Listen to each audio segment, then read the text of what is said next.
Hi there, it's Michael Ackerman coming to you from Seattle, where I am a realtor with Coldwell Banker Bain. Today's blog is for all you buyers out there that are thinking about making an offer on a home. And in Seattle, it is the beginning of 2017, and it's a very competitive market. It's been very competitive here for the last few years. So buyers are trying to come up with ways to make their offers more competitive. When a good house comes on the market, it's not unusual for there to be 2, 5, 10, 20, 30, 40 offers on one home.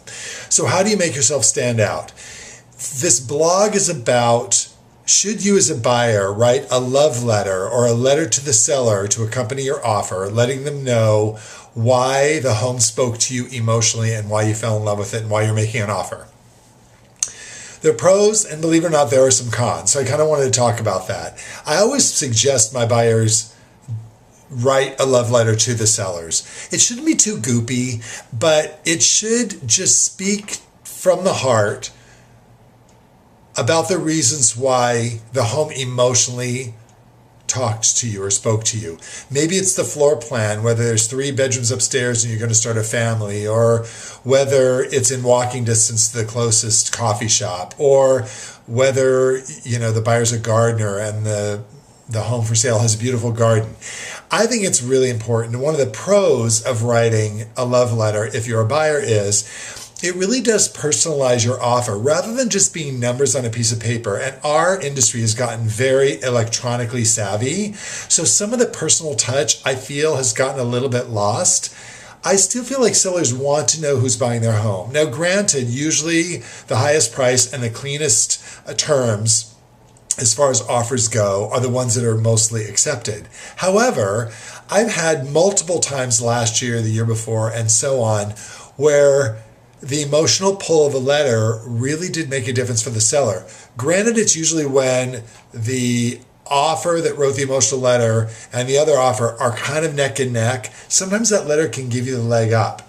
I had a sale last year where I had a couple who collected deco antiques, and one of the buyers also collected deco antiques, had some of the same pieces. They'd actually taken some photos at the open house and put together a whole booklet, like a fairy tale book. This was a tutor that sold, and presented that to us to give to the seller, and the sellers loved it, so the sellers took their offer.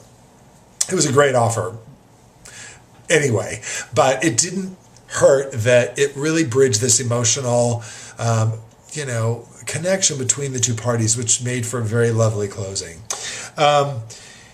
It also builds confidence with the seller. When you're a buyer, you can talk about, who you work for. Boeing, Starbucks, Amazon, there's lots of companies in Seattle. Maybe you've worked for the company for 20 years.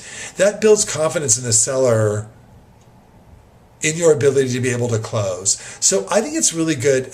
Some people like to put pictures on, others don't. I love having pictures for my buyers on the letters.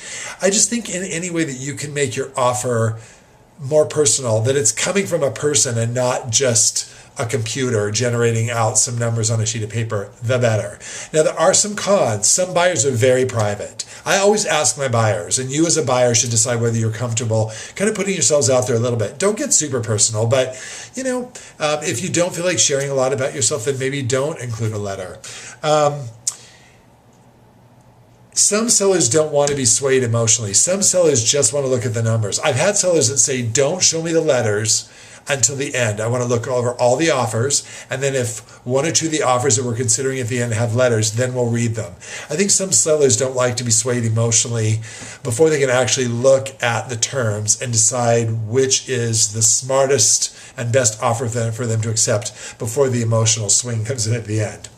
So if you're a buyer in a very competitive market, or even in a non-competitive market, I think it's a really smart, sweet, and effective way to let the seller know who you are and to possibly strengthen your offer in a multiple offer situation if you're competing against other buyers. Good luck to all of you buyers out there and sellers. Again, this is Michael Ackerman from Seattle, Washington. Thanks for watching this blog, and do remember, it's all about the connection.